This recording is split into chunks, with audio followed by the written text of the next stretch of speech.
Welcome to the next generation of warfare, psychological warfare.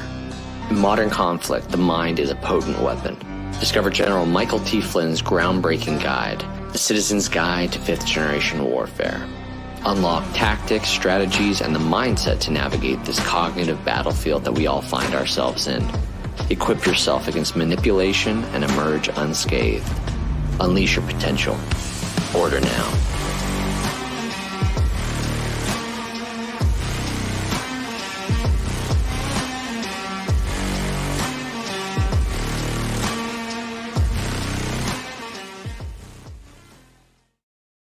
How's it going, everybody? And welcome back. Man, have we been lucky.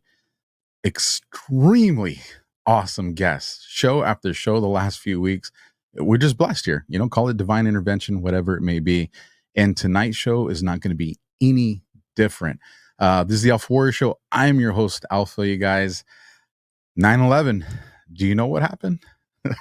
Have you researched what happened? You're going to get some information tonight that I guarantee you when you walk away, if it's the first time you've heard it, it may have a huge impact on your life. You guys know why 9/11 was so important to me. We'll get into that when we get into the show. But first, let me get to two quick sponsors because streaming ain't free and I got to keep the lights on. So first on deck, you guys, Goldco, protecting your investments with gold and silver made simple.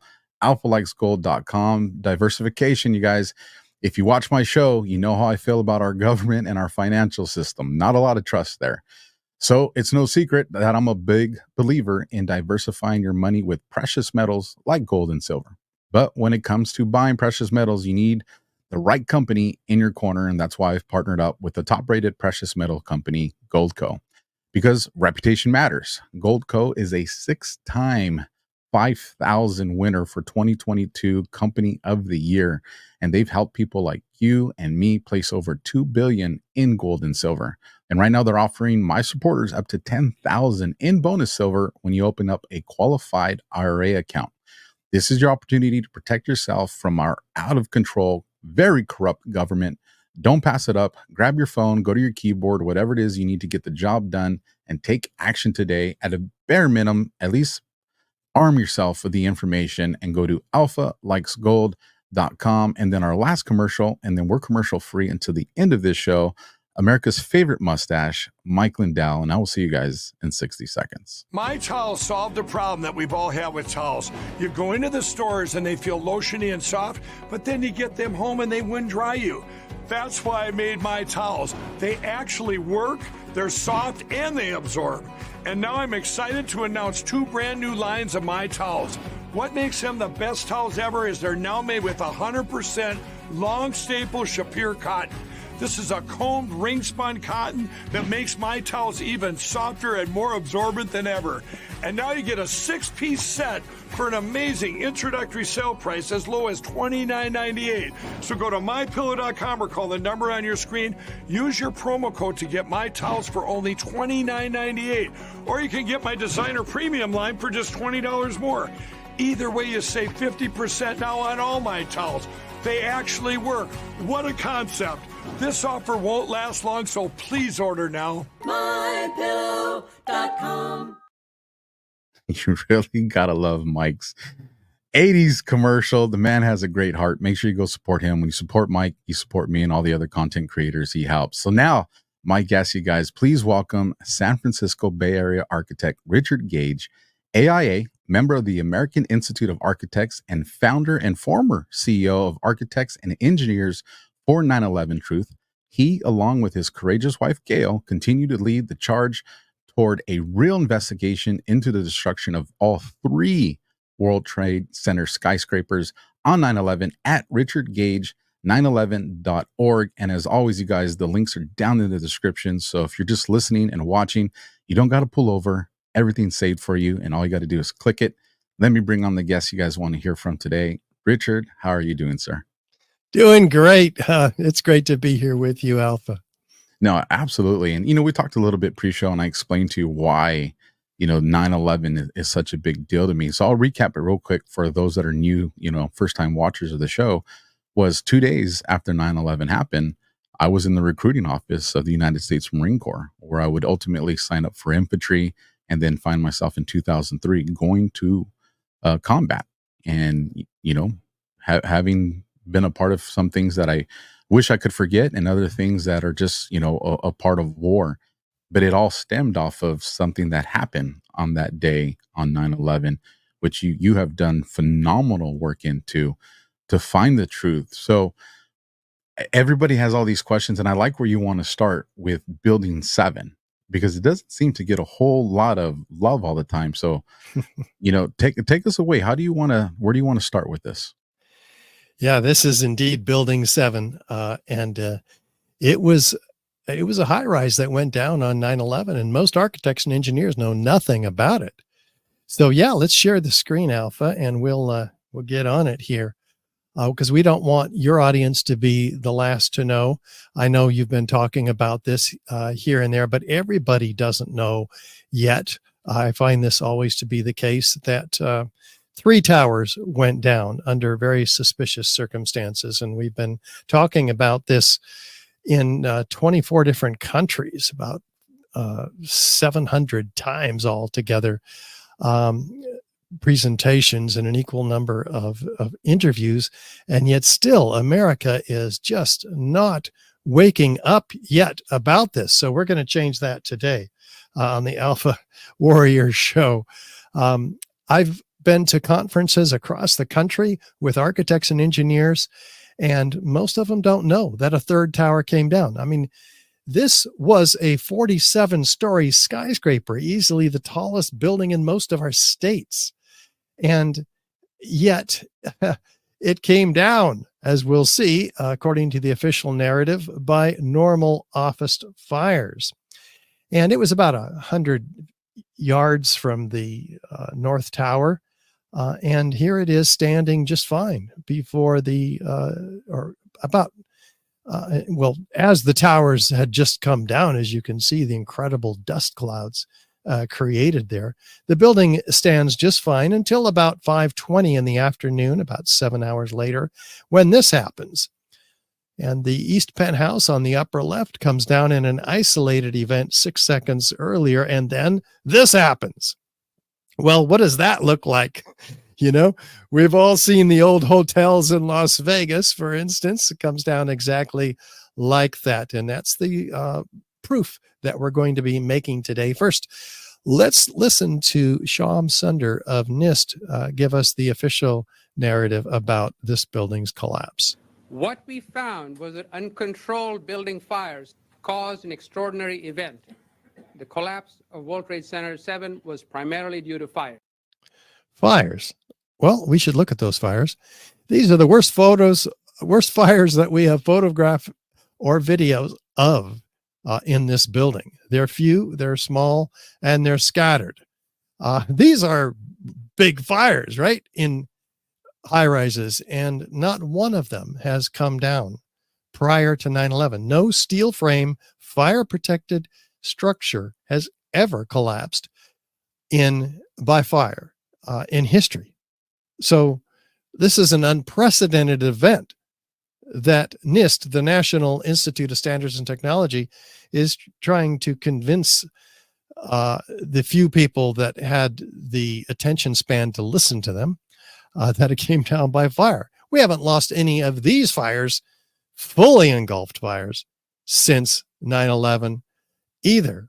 They just don't collapse. They're fireproofed with cementitious material, which keeps that steel from rising to temperatures which could cause it to fail. Let's take a look at Building 7 on the left, a series of known controlled demolitions on the right. Is there any similarity? Wow. Is there enough similarity to warrant an investigation into the possible use of explosives, especially since we've never, especially since that's the official narrative of how this building came down. It looks exactly like an explosive, and no high rise has ever collapsed due to fire in history. So we need to be looking at the features of typical controlled demolition. We're going to go through these one by one so that we can see, It seems to match all the features of controlled demolition. Beginning with feature number 1, is there a sudden onset of destruction? The building, let's listen to Dan rather. Now, here we're going to show you a videotape of the collapse itself. Describe that. Now we go to videotape, the collapse of this building.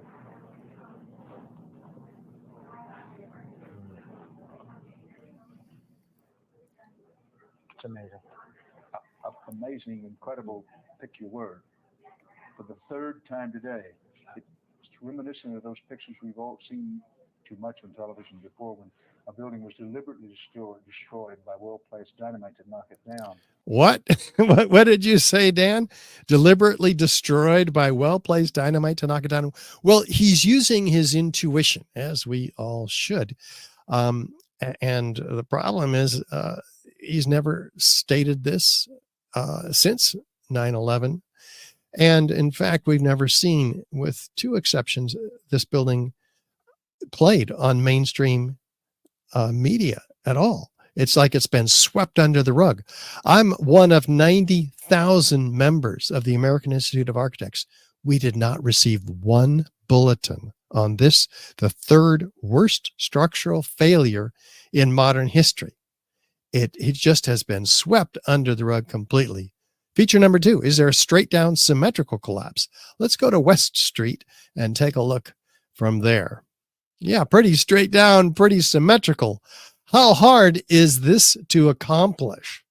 You have to remove all of the interior columns within a fraction of a second of each other, and then followed a second later by the perimeter columns.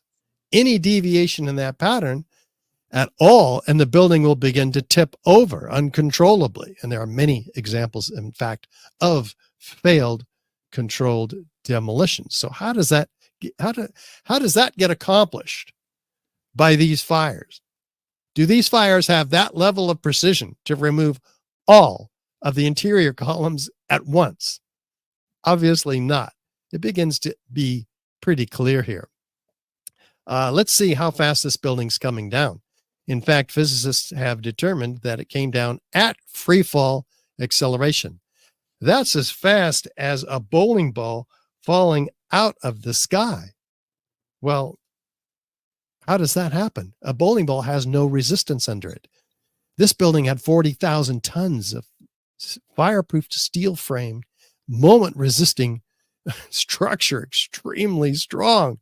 It can't all of a sudden give up every column on at least 9 floors, because that's the number of floors that had to have been in free fall, because a third of this building's 7-second fall is documented and admitted as being in free fall by NIST after being publicly embarrassed in a conference, a press conference that they held, where they said, well, this is easily measurable, because before they were denying free fall altogether, right? Well, where did those columns go? That's what we're going to be looking at here, because we have the feature number 5, the total dismemberment of the steel structure. This is a moment resisting steel frame building. That's where columns and beams, most of them, are welded to each other very stiffly. Well, how could all of those have failed such that we have a 47-story skyscraper dropping to just in a pile about 6 stories tall? Should have been a 20-story pile. Should have been building. We should have recognized this building at the bottom of any natural collapse, like we do in these collapses by earthquakes. They fall over. We see the columns and beams are not severed one from another. The concrete is not pulverized to a fine powder. So let's go on and see what could have happened to this building. Looking for sounds of explosions, feature number 7 in controlled demolitions. Let's listen to these witnesses. This is Daryl, a medical student interviewed on the radio that evening.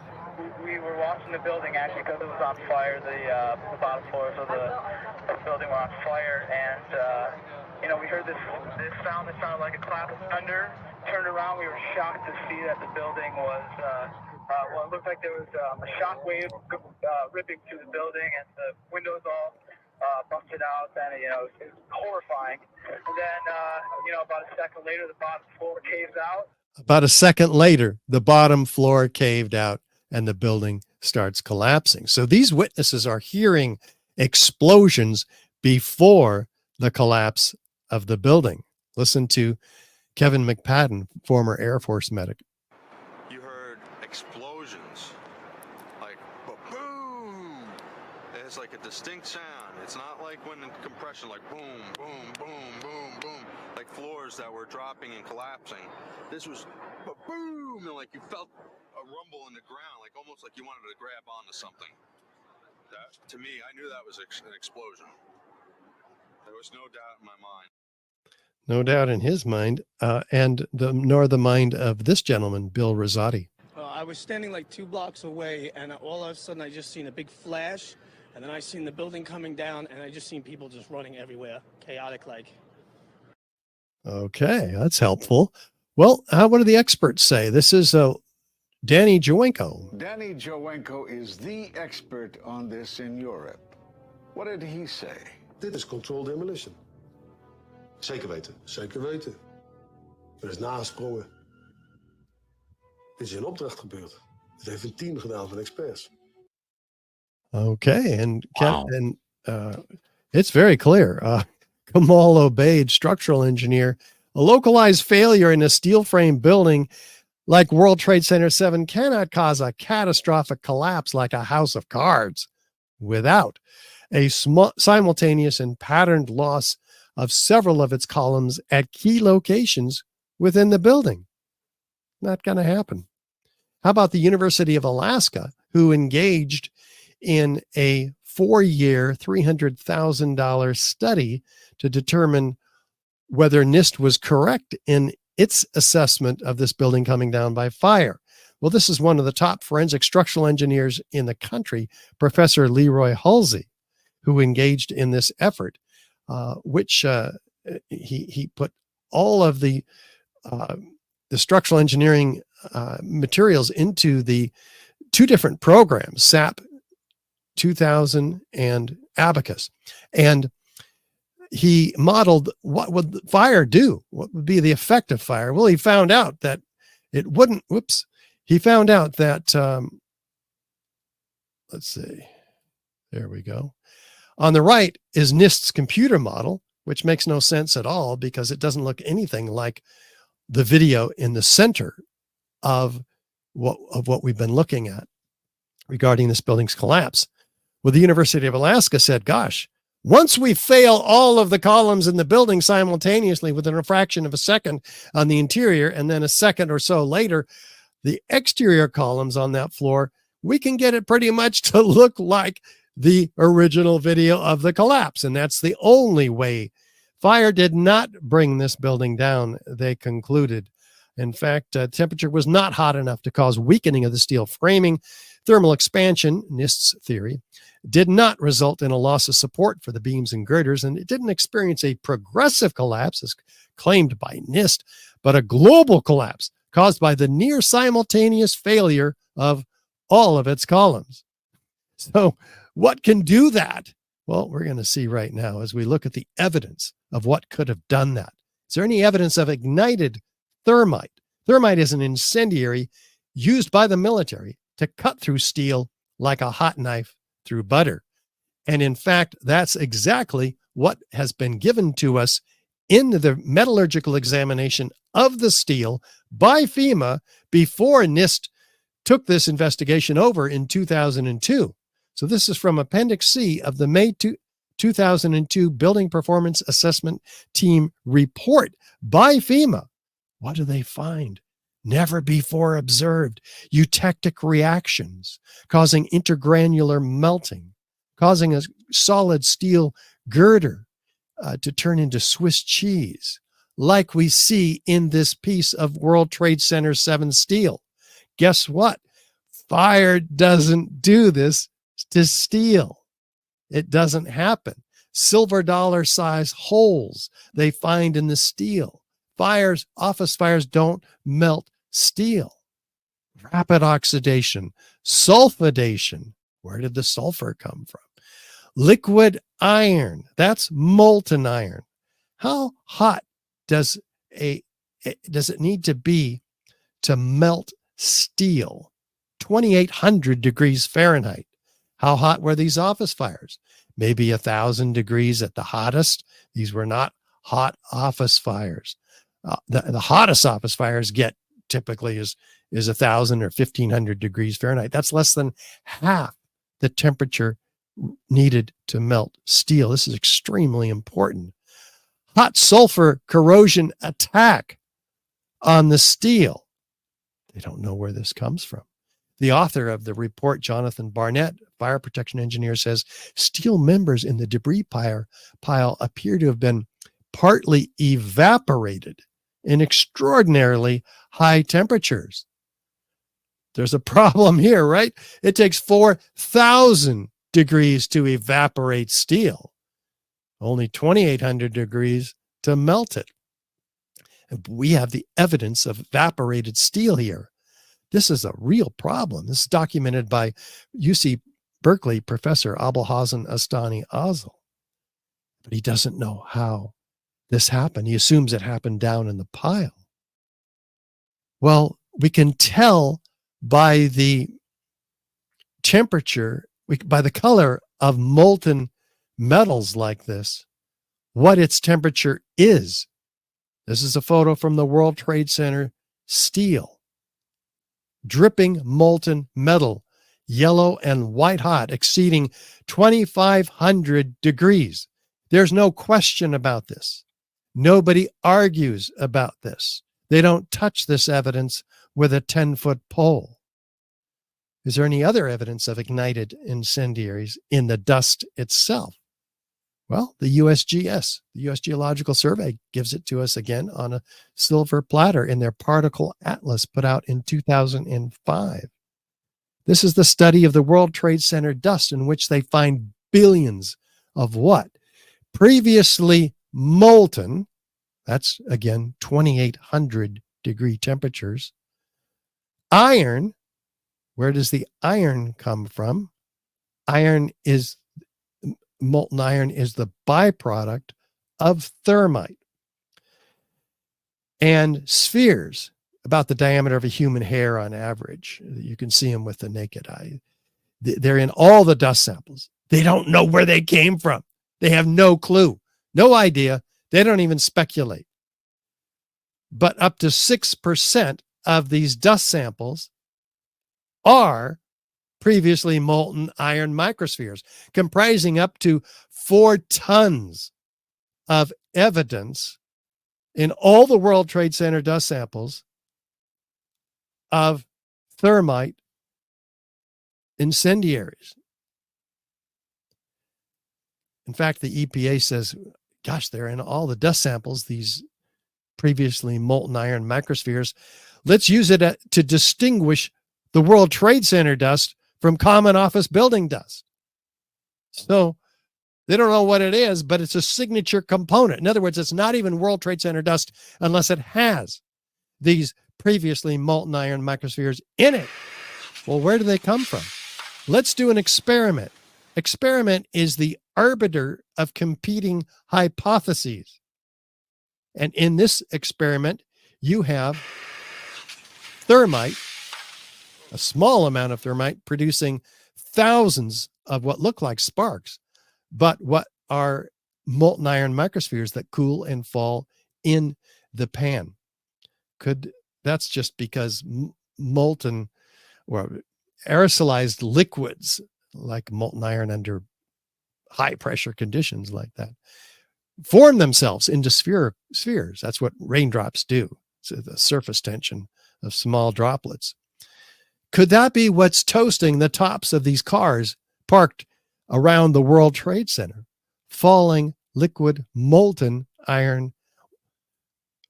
What else could explain in any rational scenario in this very high heat event?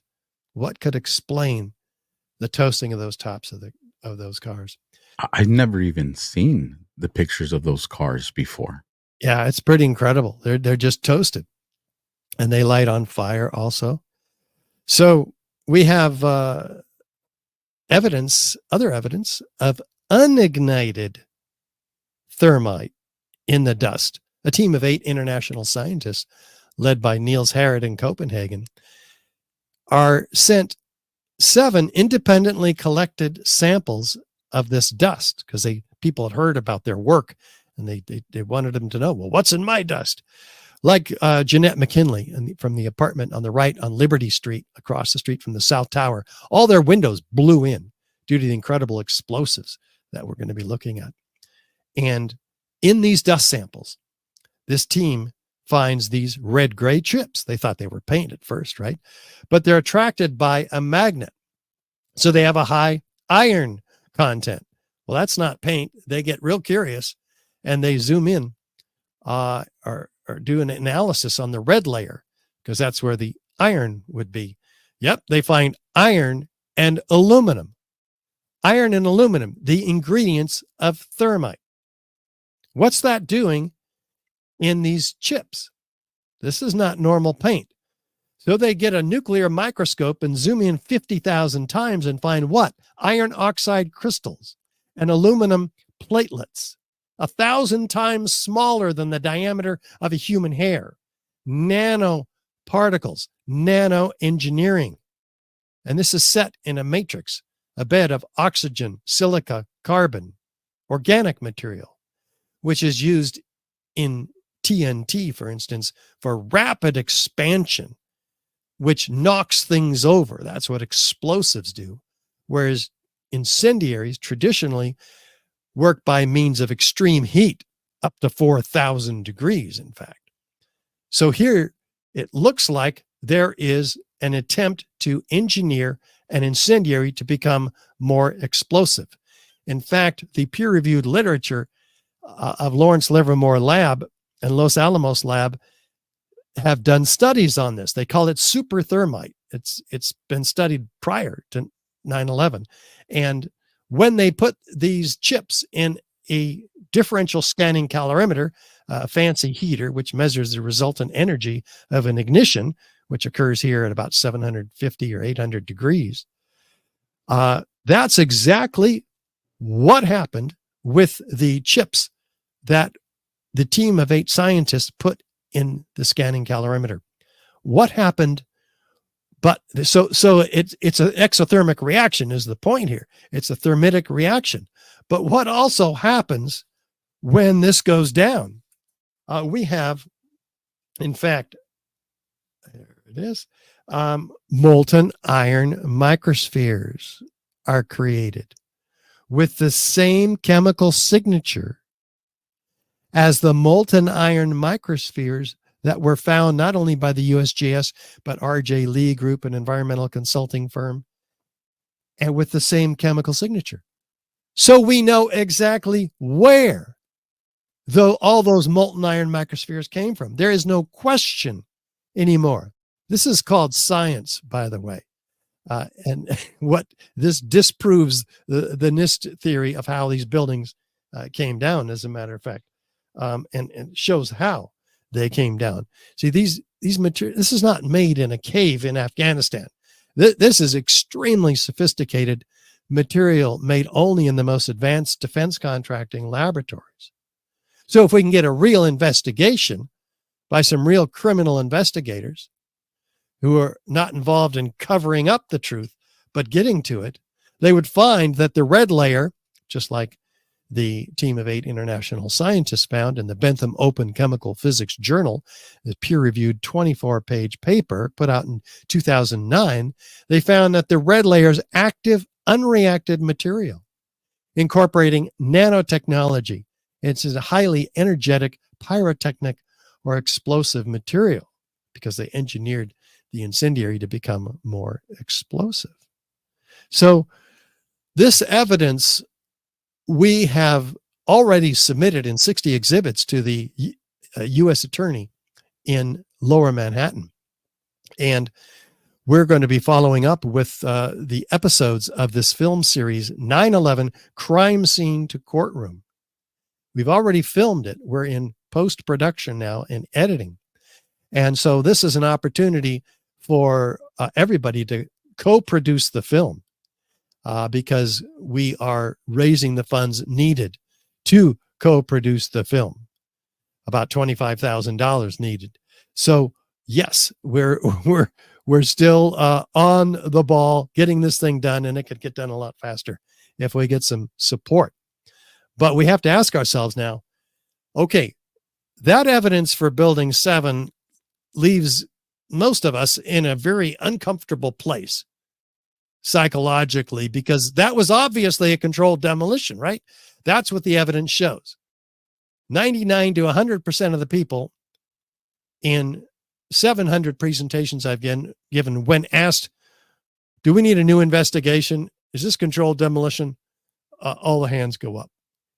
So we got to ask ourselves, is it possible that we could have a similar set of features of controlled demolition in the Twin Towers? Building 7 was part of the World Trade Center. It went down on 9/11. It's part of the conspiracy of how all of this happened. So is there a web that we need to follow? Well, just look at these towers simultaneously being shown to show the similarity of their destruction. Do we have a progressive collapse as you might expect in a collapsing building? No, it looks more like a volcanic eruption. Freely flying structural steel trailed by thick white smoke clouds, which we'll get to. A geometry of fireworks. So, yeah, there's something wrong with the picture right up front, right? Let's go through it piece by piece. Is there sudden onset of destruction? Okay, let's look at the North Tower. It's standing still, and all of a sudden, it's in uniform downward motion. There's no halt, no jolt, no hesitation when this upper body meets the cold, hard steel below that would arrest its downward motion. That's not happening. We'll see why. How about the South Tower?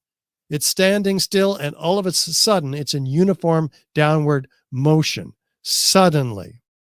This is not what you would call a progressive collapse.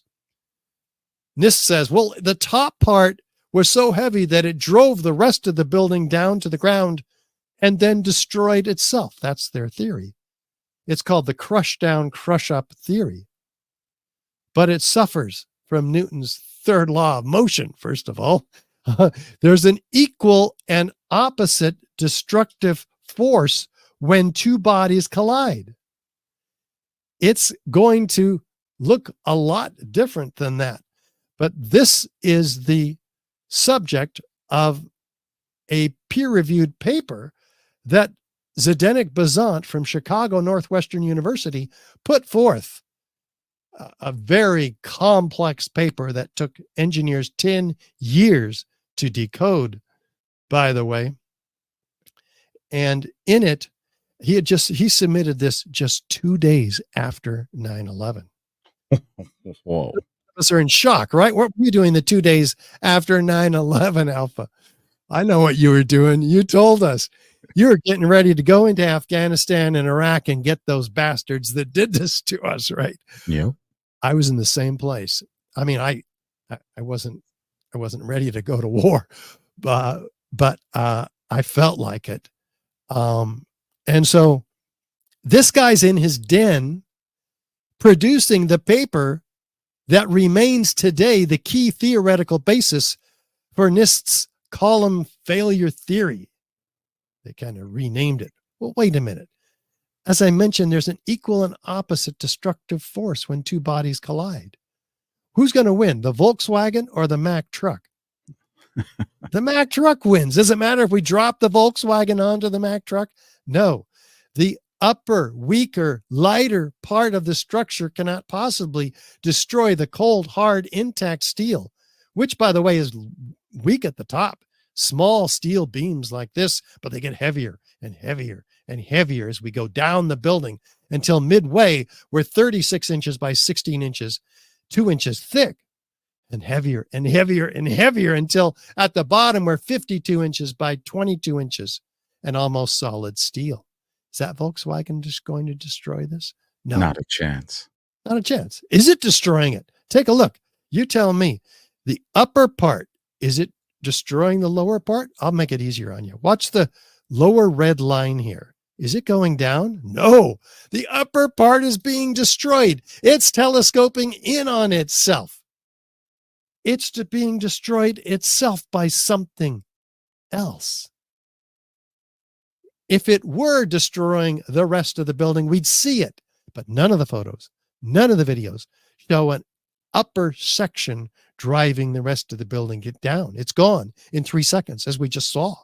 In fact, it looks more like the volcanic eruption in the Tongan Sea in 2009 with upward, outward arching streamers, a geometry of fireworks, freely flying structural steel sections weighing 4 and 8 tons, trailed by thick white smoke clouds. It's not a collapse. If it were a collapse, it would have destroyed this set of interior columns that remain for about 6 to 10 seconds until they also suffer some kind of explosion which shakes the dust off them. And as they then descend frame by frame, you can see the top part of this descending frame by frame through the dust that's been shaken off of it. It's not turning to, the steel is not turning to dust as some proclaim. In fact, this crush down, crush up theory is a lie, therefore, because this steel, it doesn't take account of that steel remaining 1,000 feet in the air. So the building is being destroyed around and outside of these few remaining columns by a set of explosions, which are heard by 186 witnesses in the oral histories of the first responders recorded orally in the month after 9/11. 12,000 pages of testimony read by Professor Graham McQueen. First, he found 156. Now it's 186. We felt the ground shake. You could see the towers sway. And then it just came down. All of a sudden, the ground just started shaking. Felt like a train running under my feet. The next thing we know, we look up and the tower is collapsing. We're going to see again and again in these witnesses, professional, expert witnesses, what their experience is telling us about the order of events. They're seeing, hearing, experiencing explosions. And then later, the building comes down. How important is that? We've been told by NIST that, no, what they're hearing is the building coming down. Not so. It shook my bones. Shortly before the first tower came down, I remember feeling the ground shaking. I heard a terrible noise, and then debris just started flying everywhere. I saw a flash, flash, flash at the lower level of the building. You know, like when they demolish a building, with each popping sound, initially an orange and then a red flash that came out of the building. And then it would just go all the way around the building on both sides.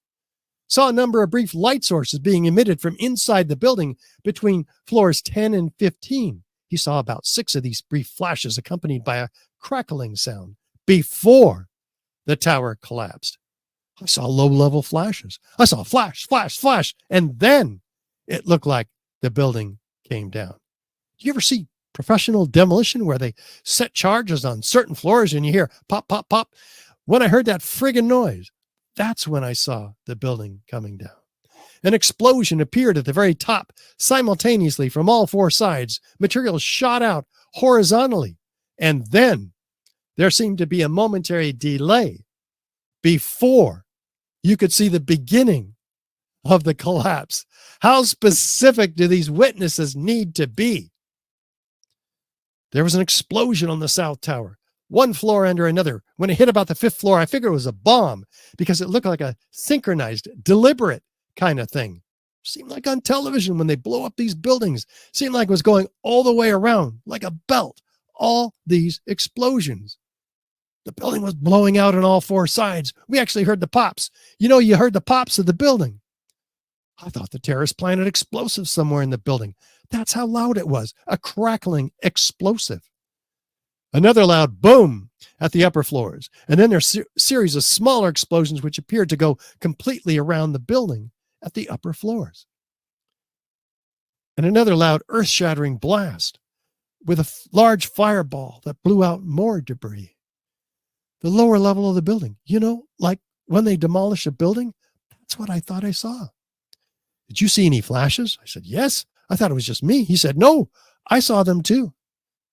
Everybody, I think, at that point still thought these things were blown up. So I was fully expecting anything else to blow up. You were there when the planes hit? I said, no, I was there when the building exploded. Oh, you mean when it fell down? No, when it exploded.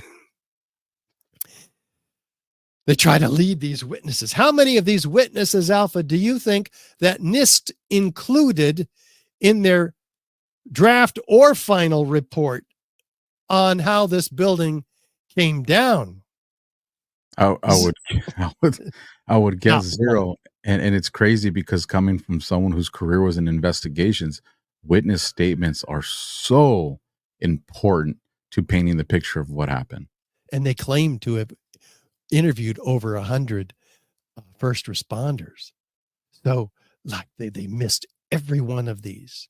And there's 186 of them.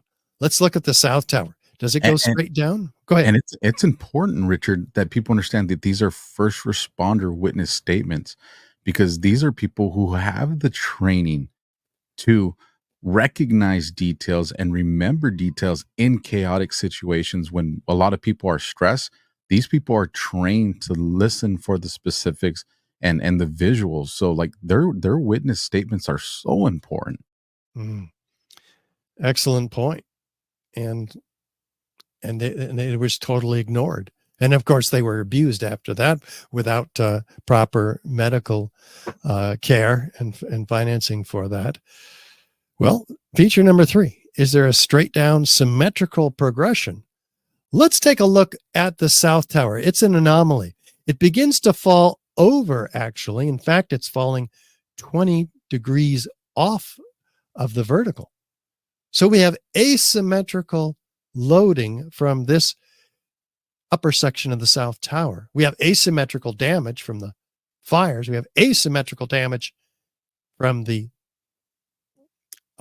plane impacts. How do we get complete symmetrical damage, just like the firefighters described, all the way around the building like a belt, all these explosions? It makes no sense. That upper section should have fallen off. Let's zoom into the leading corner of this destruction and let's examine what we're seeing here.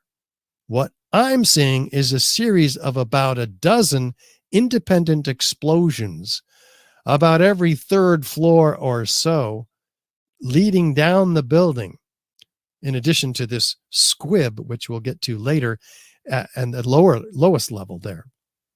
In this looped video, what we're seeing is not a nuclear weapon going off.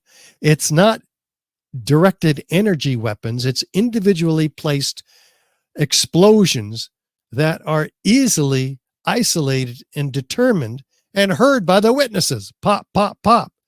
So this is an incredibly important testimony to lay to rest these alternative theories that don't explain all of the evidence that we're looking at today, or any of it, actually. Feature number 4, is there isolated explosive ejections occurring? These are called squibs in the controlled demolition industry. Well, they're occurring 20 stories below, 40 stories below the zone of destruction. And these isolated explosive ejections even occur 60 stories down below. How can these possibly be explained in the official narrative? They're obviously mistimed explosions. They're not nuclear weapons and they're not directed energy weapons. On the left side of the South Tower in this looped video, you can see a dozen of them or so going off all at once. these isolated explosions, which then gives us a clue what's happening in the South Tower. Its internal rigidity, its structural steel frame is being taken apart by many more of these explosions. So it loses its rigidity and it cannot maintain that reaction against the lower, stiffer part of the structure and then fall off as we would expect. So it just sort of settles back in on itself, as we've seen in the video. Feature number 5, is there a near free fall acceleration? Well, this is documented again by physics teacher David Chandler. It's falling almost at free fall, 2/3 of free fall, 64% of free fall, meaning at least 90% of the resistance of the columns had to have been removed. Well, these are the columns in the exterior of this building. There's more steel than glass. How can it fall at free fall through 236 perimeter columns, each 14 inches by 14 inches? There's more steel here than the glass. As I mentioned, it's an incredible structure, solidly constructed. It's an incredible heat sink. Also, it can take a lot of heat and still persist, but ultimately it did come down by what we've seen incendiaries. Feature number 7. Let's look at the lateral ejection here. In 4 and 8 ton structural steel sections laterally ejected at 80 miles an hour, clocked by physicists, landing 600 feet in every direction, impaling themselves on skyscrapers all around the World Trade Center, destroying the winter gardens of the World Financial Center 600 feet away. Again, freely flying. This is not like a banana peeling. These are independently ejected. Look at this one. It's about to hit World Trade Center 7. Back to, forward to, back to. So they're ejected laterally with a lot of force. How does gravity work? Down. What's happening here? Out. Where's that force coming from to eject it out up to 600 feet? In this case, about to hit the World Trade Center. By the way, trailing thick white smoke clouds. Well, if the ends of these columns were embedded with incendiaries, that is the only thing that can heat up a column to burning. Columns are not flammable steel columns. It's not like wood. No office fires in history, absent thermite, has done this to steel columns. We don't see this. And there's enough lateral force to hurl a 200-pound cannonball 3 miles.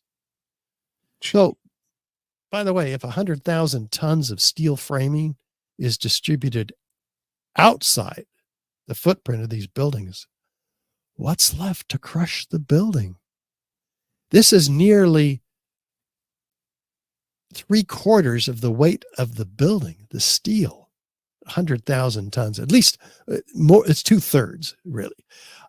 That's an incredible percentage of the steel. And yet that amount of weight was used by Zdeněk Bazant of Chicago University, Northwestern University in Chicago, by Zdeněk Bazant to prove how the lower part of the building was crushed. But if all of this steel is well outside the footprint, it was providing literally no resistance. This is pretty incredible. There's a 1,200 foot diameter of debris. The building is only 200 feet wide. The debris went well beyond the boundaries of the World Trade Center. Well, if it wasn't the steel that crushed the building, maybe it was the concrete, because we have pulverized concrete.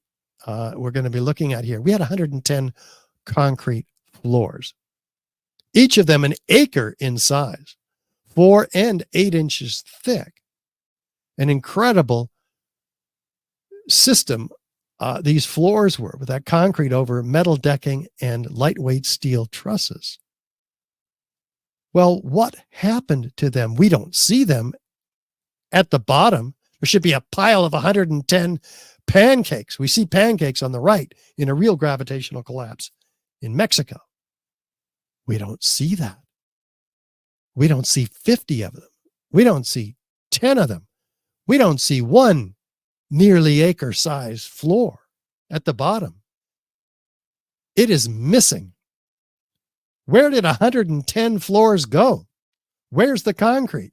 Oh, I see it now. 90,000 tons of concrete is pulverized in midair with what must be high energy explosives, in addition to the thermite and nanothermite. 90,000 tons of concrete pulverized to 100 micron particles spread throughout lower Manhattan in these incredible concrete dust clouds, laying a blanket 3 and 4 inches thick from river to river across lower Manhattan. By the way, you can't get that with fire. Yeah, you can't get that with fire. And guess what? If 90,000 tons of concrete in each building is spread from river to river, what's crushing the building? It's not the concrete, and it wasn't the steel. So we're missing more than 3/4 of the weight of this building, concrete and steel. And yet all of that weight was used in this fraudulent crush down, crush up theory, which was peer reviewed and produced in the American Society of Civil Engineers Journal of Engineering Mechanics. In fact, they had to double the mass up above and decrease the column strength below by a factor of 3. It was totally rigged in favor of a collapse. It is absolute fraud on the American people. And structural engineers have missed it across the country, but not Tony Zambodi, Richard Johns, Gregory Zudolinski, who submitted their own paper, their peer-reviewed paper, refuting this work. And it was rejected as out of scope by the American Society of Civil Engineers. How is it out of scope to challenge and refute a paper that's the whole purpose of the scientific process and peer-reviewed papers and journals that publish them? Well, what about the evidence? Easily the largest and most perplexing structural failures in history. 400 truckloads a day we have taking this material out, starting just 2 weeks after 9/11, put on the landfill and then put on barges, sent to China for recycling before investigators could get their hands on it and do a proper forensic investigation. This is the illegal destruction of evidence in a crime scene, prompting Bill Manning, editor-in-chief of Fire Engineering magazine, to cry out, "Crucial evidence that can answer many questions is on the slow boat to China, showing an astounding ignorance of government officials to the value of a thorough scientific investigation. The destruction and removal of evidence must stop immediately." But it didn't. They could have even done minimal effort, because if you use the excuse, well, we just don't have the capacity to store all that evidence, you could still take samples from every lot that's going to be taken out there. Yeah. That at least gives you something. Like, that's completely reasonable, and they didn't even do that. No, they didn't. They wanted to get rid of it. It had all the evidence of thermite incendiary burnings on it, as we saw from the 3 pieces that were saved and analyzed by FEMA and put in their Appendix C of the 2002 Building Performance Assessment Team report. That gives us all we need to know about what happened to this steel, but we have so much more. We have all 10 key characteristic features and some very uncharacteristic features with thermite. of explosive controlled demolition with incendiaries and with high energy explosives. So there's not one of these features can be accounted for by fire, as you mentioned earlier, Alpha. It let alone all of them with additional circumstantial corroborative evidence and testimony, like we've seen from the expert witnesses. This is proof of controlled demolition. And we have, since 9/11, an incredible cost that we've paid for the reaction to 9/11, the rush to war in Afghanistan and Iraq.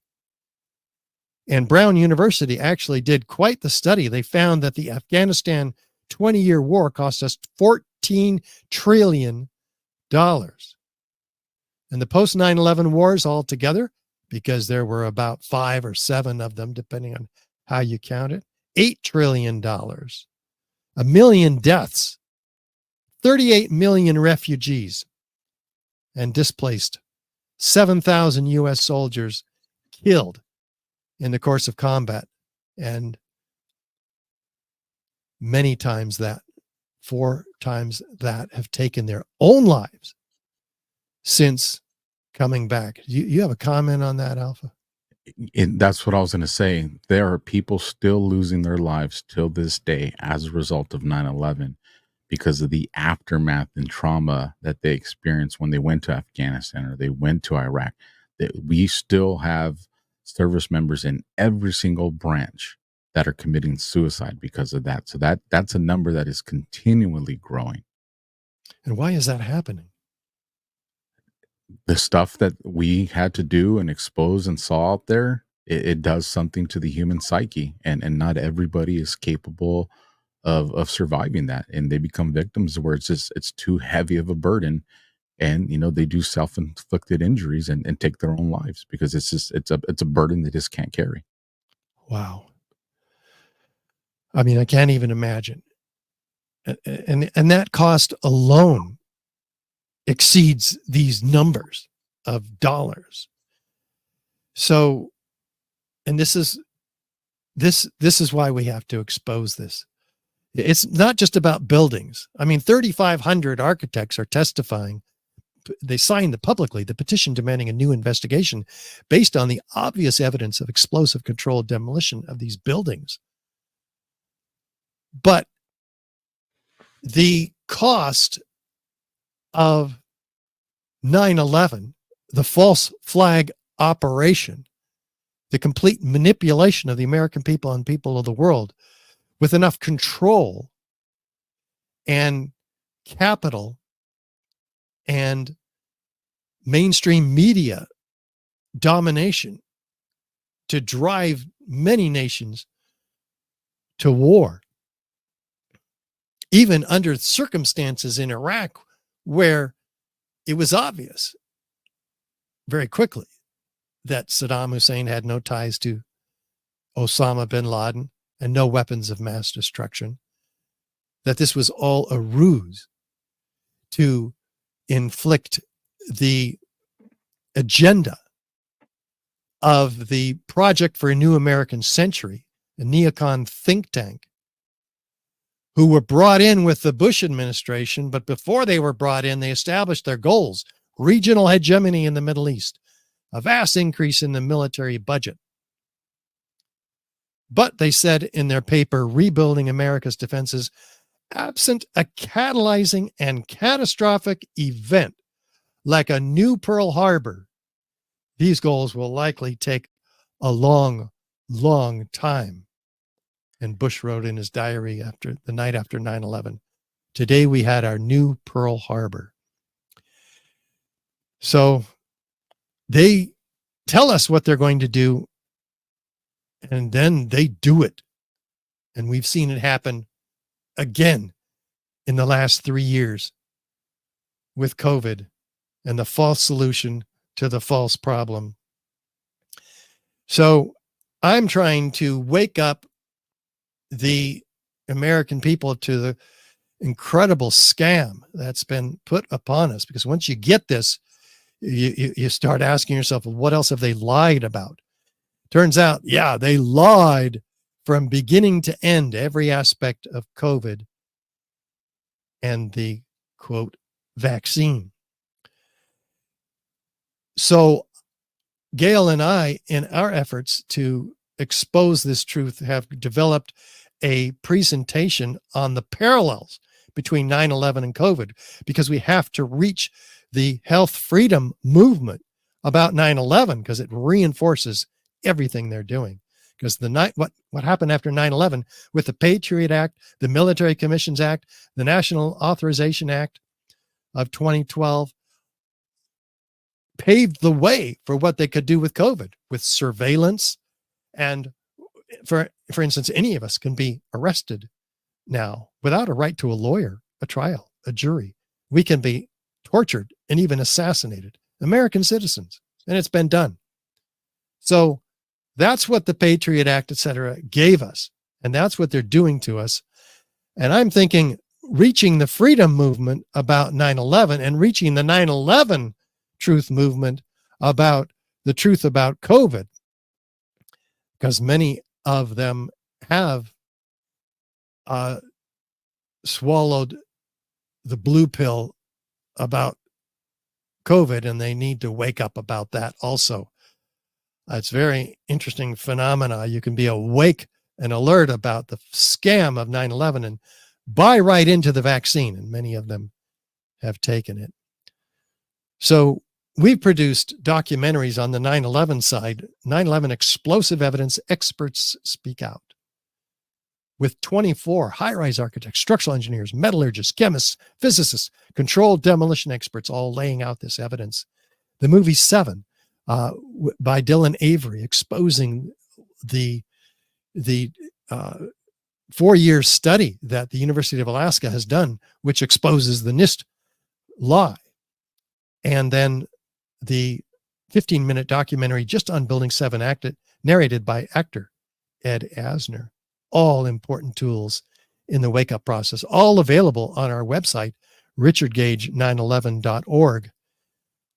And again, I encourage people to help us make this film, complete it, and get it distributed widely, because the truth about 9/11 is a very dark truth that we don't want to wake up to, but we have to.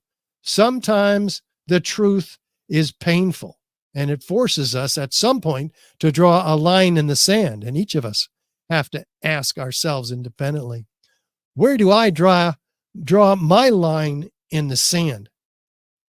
Do we wait for the next 9/11, which has already happened with COVID and is happening again, starting in Gaza on October 7th, which threatens a widened war in the region, which they're trying to drag us into, and they being the deep state, the puppet masters that are pulling the strings of the Israeli government and the US government. They have to have increasing chaos in order to get the control that they need.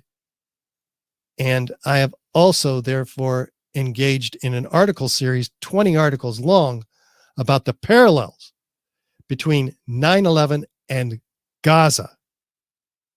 And they are numerous. We've documented 20 of them already. We can review those if we have time. But I want to encourage everybody first to speak the truth about 9/11. It's not so difficult. We may only be, for instance, 1 or 2 millimeters high compared to the deep state. We may be the first domino, but if we tell many others, then our leverage increases. Boom. I like that. That was 13 dominoes. If I had 29 dominoes, the last domino would be as tall as the Empire State Building. And that's the deep state that we intend to bring down by our collective action. If each of you shares this video with just 2 people and ask them to share the Alpha Warrior podcast with 2 others, then by God, we will win. Even though they seem to have all the money, they seem to have all the media, they seem to have all the guns, and they do comparatively. But guess what? There's a million times more of us than there is them. So wake up, people. It's time. Don't let your friends and relatives and neighbors be the last to know. Do something. Go ahead. First, phenomenal work and information there, Richard. I mean, it's math and science that you don't get to ignore it. That's what we've been taught, even though we're in a part of society where it's my truth instead of the truth. This is math and science.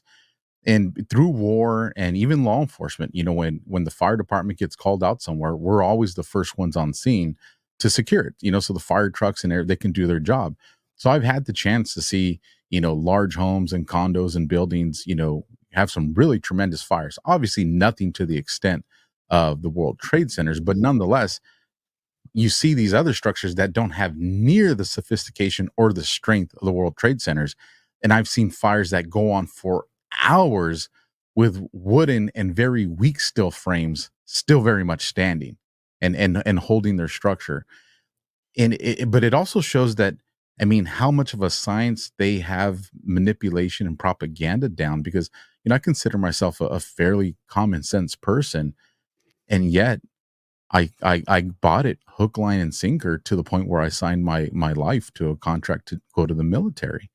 And why I think your work and work from others like yours is so important, because I remember, 20 plus years later when I learned the truth and those emotions that I felt on the attack of our country, I experienced them all over again, because I realized we never really went after the people who did it. And I think as people find this truth, there's going to be a new motivation to be like, there's people, we lost Americans in that day. And then as a ripple effect in the years to come and still losing them, are we ever going to hold people accountable? And I think when people learn the truth, that not only did they did this to our country, but lied to us and used us, the motivation to have accountability, how does it get any stronger than that? And I think that's why it's so important that people go to your website, share the shows, learn these other information, support the work that you guys are doing, share this podcast, because it's the truth. And when people say, well, it was 20 years ago, it doesn't matter. Once you pull on the thread, then everything starts to unravel. And this is such a significant event, because like you said, you look at, October the 7th with Gaza and in Israel. Look at our border, look at COVID, look at all these things, especially when I went into, detective work and doing undercover work, and informants. It's psychological. That's all it is. It's all psychological stuff on a smaller scale. And I see that stuff unfolding. I see the predictive technology and stuff that they're putting in America's with movie trailers like Civil War, to get people to start accepting these phrases as a normality. Like they hate us. Like, they hate us. And we have to get to the truth. One question I have is, what's the speculation or the theory of why also Building 7? Oh, well, there's different speculations about Building 7. People may not understand that the 23rd floor of Building 7 was the center, the emergency operations center for a major problem like running a hurricane and the response to it in the city. It had a commanding view of the city, and that floor was built up with great strength and bullet hurricane resistant windows, et cetera, et cetera. And some speculate that was where the entire operation or substantial portion of it was run from Building 7. It also had an incredible view of the Twin Towers. Now, when the first plane hit the towers, they did evacuate Building 7, and and there were people that came into the building and heard explosions inside Building 7 before the towers were ever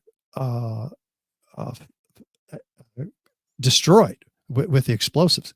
So that's important. They obviously intended to bring it down. And we also have the Securities and Exchange Commission, for instance, on the 12th and 13th floor, which lost thousands of cases, which very high, thousands of files related to hundreds of cases, very high profile cases like WorldCom and Enron, which were still going on at that time and which were fatally sabotaged by the fires, which many suspect were arson on those floors. The fires were caused in some instances by the molten iron on the ends of the columns that were ejected out of the North Tower. But they were most severe on the Securities and Exchange Commission by far, those floors. So those are a couple of thoughts about it. And if I remember correctly, I think it was either on September 12th or the 13th. Wasn't there's supposed to be a huge press conference about trillions of dollars that were missing? Well, I don't know about that press conference after, but a press conference before 9/11, the day before 9/11, commanded by Donald Rumsfeld, Secretary of Defense, he announced that $2.3 trillion was missing from the Pentagon budget. Well, it's unaccounted for over the decades. And he said, I'm going to war against this. So he must have felt compelled to admit this problem publicly so he could kind of get it off his chest a little bit. But also, on the other hand, knowing that the next day history would change and that this would all be forgotten about. There was also, people don't know this for some reason, a major biochemical attack drill going on and prepared for the day of, before 9/11. Hundreds of police officers, firefighters, all kinds of defense and other first responders in New York's Pier 92, a building that was set up and only used, huge building, thousands of people in it actually altogether. And that was for a biochemical attack drill that was scheduled to take place on September 12th. But they were in place and ready to go and take over the emergency operations center that was abandoned in Building 7. So they had another place to go already set up, and that's where it was run from, the emergency operations. How convenient. Wow. Yeah, it's incredible. When they have drills, you can start to get your hackles up, because that's exactly what happened with regard to NORAD and associated Air Force and defense drills. 43 of them before 9/11, many of them on up to the day through 9/11, several of them anticipating attacks on buildings by aircraft that have been hijacked.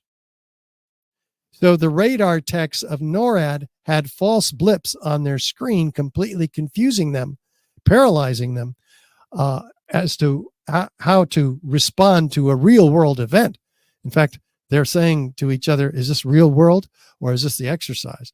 And others demanding the end of the exercise, which was going on all the way through all of these airplane events that morning. My next two questions, and they kind of line up with each other's, since you guys have this understanding of demolitions and the process it goes through on a regular demolition, like the stuff we see in Vegas and some of these other clips that we have, how long does something like that need to be coordinated and planned, for that to take place? And with that being the idea, what's the, at least the concept of like how long it would take to plan something like this to take these buildings down? And then the second half of that question is, do we have any records or witnesses in the weeks or even months leading to this of just unusual construction or people present? Because I mean, I would think this is something that like is a pretty, like, not, you just don't go and secretly put like some C4 here, C4 there. I would think like this is something that's really sophisticated to put together. Yeah. It would take months to pull an operation like this together.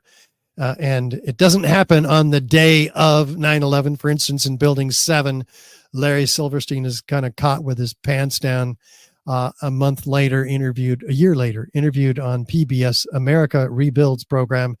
And he says, relative to the collapse of Building 7, I was talking to the fire commander, and there's been such terrible loss of life. Maybe the smartest thing to do is pull it. And so they gave the order to pull, and we watched the building come down. Well, pull it is the term used in controlled demolition industry. And firefighters don't pull buildings. They fight fires. They save people. And so this is a completely ludicrous exclamation. And he says later, well, I didn't mean pull the building. I meant pull the firefighters out of the building. Well, that's not how you refer to firefighters. Pull it. And the firefighters weren't even in the building. They were never allowed into the building to fight the fires. They were told it was going to come down on its own. And so they're standing around waiting and watching the fires. And sure enough, they hear explosions, and then the building comes down. So that's relevant to your question. Equally relevant is the largest elevator modernization in the world going on in the Twin Towers the 9 months prior to 9/11, which would have given operatives under this modernization, because Ace Elevator came out of nowhere to get this contract. They somehow grabbed it from Otis Elevator, who had built the elevators and had been maintaining them up to the time of this contract. And Ace Elevator has very suspicious origins, and 85 employees were in the building until the morning of the attack. And they fled. And this is a scandal documented in USA Today in March of 2001. So the hoistways only have a couple of inches, elevator hoistways of gypsum board. And so from the elevator hoistways, you can get to all of the core columns and beams in the building and set those charges. And there was a number of complaints of white powder on people's desks and everywhere, coming through the ventilation system. So connecting those dots, we can make a reasonable speculation, certainly, that's how they got their access. Also, this building, by many researchers' estimates, was only a half occupied. And also, they've noted that tenants were moved around quite a bit in the building. So that would free up floors themselves, entire floors. We also have, to do such work, but we also have some research by Kevin Ryan of digwithin.net, and he documents the placement and the upgrades of fireproofing on certain floors of the building, both buildings. Interestingly, that were associated with the locations of the plane impacts, which were different on each floor. 30 floors down in the South Tower, 15 floors down or so in the North Tower. So could that have been an operation designed to not fireproof, but to lay charges or coat the beams, the underside of the floor slabs with a nanothermite mixture, which was obviously applied fluidly in a fluid application due to the multi-layers that they find on these red and gray chips. Red is one layer, gray is another. So it's, if we try to connect these dots, we can speculate with greater reason. Well, I mean, the elevator upgrade is just, as soon as you were mentioning that, I'm like, that is that is an extremely well planned way of doing a covert operation, if you want to, given the access to all those floors and everything you said. The last question I have, Richard, we've seen these horrific videos and images of people hanging out from these windows, atop of these buildings. I mean, with the amount of heat that they argue was present to take these buildings down. I mean, this is after some of the, the breeze flying everywhere. I mean, does that just add up? Because we've all been close to a hot barbecue or something like that. And like I said, I've been near house fires that, are nowhere near what they're saying the heat needed to be at. And I mean, you feel that from a good distance, and we see people that were on these floors. I mean, does that add up to you? It's a complex question, actually, because there are also people jumping, 300 people jumping out of the building. And I could see heat being the source, and smoke being the source of that motivation. So perhaps there was more heat on some floors than others, because we do see, for instance, Edna Citron, a woman hanging out of the hole that the building, the airplane went into. So, yeah, I could see it both ways. Understood. Richard, what do you need from the on? I know we asked them to share this, but what can they specifically do to help you continue with this work and the stuff that you're doing? Yes, I would encourage people, one, to share this with everybody every architect and engineer that you can find, your political representatives, and everybody. That what's it gonna? I mean, this is better than just sitting on this information and doing nothing with it. Now you have the information. You're responsible. Hopefully your conscience will guide you to do something and what you can best accomplish. And emailing this link to this Alpha Warrior podcast can accomplish a whole lot, because guess what? There's 4,000 to 6,000 of you. And I can talk to you, but what if each of you can talk to and share this information with 2 or 6 or 10 or 12 other people? All of a sudden, we've reached tens of thousands of people. You can be a part of that. I mean, what are you going to do when we're living in a totalitarian nightmare because people did not share this information? And your child asks you, Daddy, what did you do about all of this? You don't want to be sitting on your thumbs at that point. You want to say, I did everything I could. Absolutely. And I know Alpha Warrior is doing everything he can, and I am too. So join us. I will keep doing everything I can to help until the day that these people are held accountable. And I don't care how old they are now. The people that did this need to be held accountable. Richard, it's been an absolute honor to have you. Make sure your wife understands that we appreciate her just as much, because we know she's also behind the curtain making a lot of this work. You guys, we run this content commercial free to the end, so make sure you stick around, support the people that support this channel, and I will see you guys tomorrow, 9 p.m. Eastern, 6 p.m. Pacific. God bless and Semper Fi, everybody.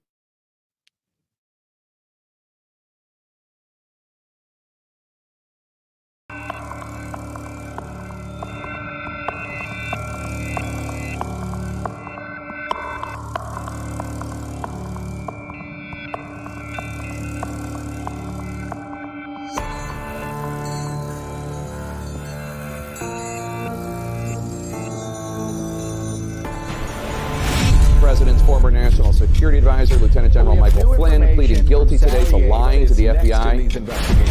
Flynn knew exactly how the system worked. He knew exactly what the intel world had been up to. He understood its funding. They had to get rid of Flynn. There was a moment where I just felt like I was drowning.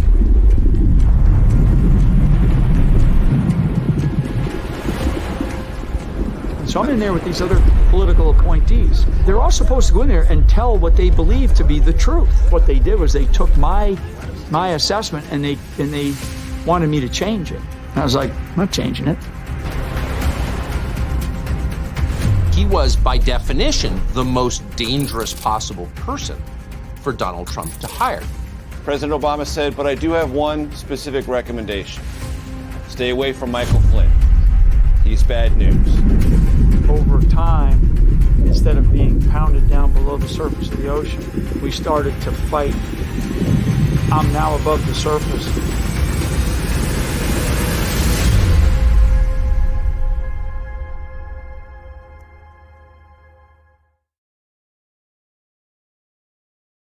My Towels solved the problem that we've all had with towels. You go into the stores and they feel lotiony and soft, but then you get them home and they wind dry you. That's why I made My Towels. They actually work, they're soft, and they absorb. And now I'm excited to announce 2 brand new lines of My Towels. What makes them the best towels ever is they're now made with 100% long staple Shapir cotton. This is a combed ring spun cotton that makes My Towels even softer and more absorbent than ever. And now you get a 6-piece set for an amazing introductory sale price as low as $29.98. So go to mypillow.com or call the number on your screen.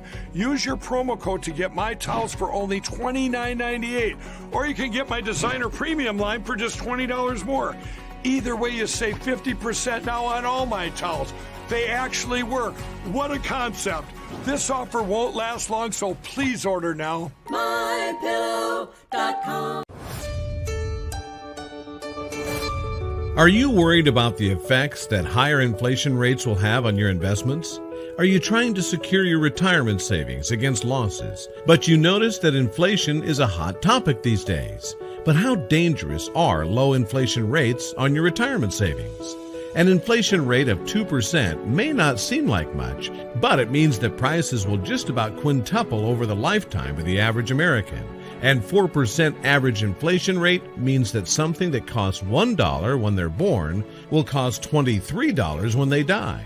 That demonstrates the danger of even low inflation rates. So when it comes to gold and inflation rates, many investors want to know whether inflation rates have an effect on gold prices. What history indicates is that over the long term, increased inflation should lead to correspondingly higher gold prices. From September 1971 to August 2020, gold grew 7.5 times as much as inflation. Not only can an investment in physical gold help protect your assets against the damage done by inflation, it can also help grow the value of your retirement portfolio over the long term. If you're looking to protect your retirement assets, why wait until stock markets crash and gold begins to rise in price?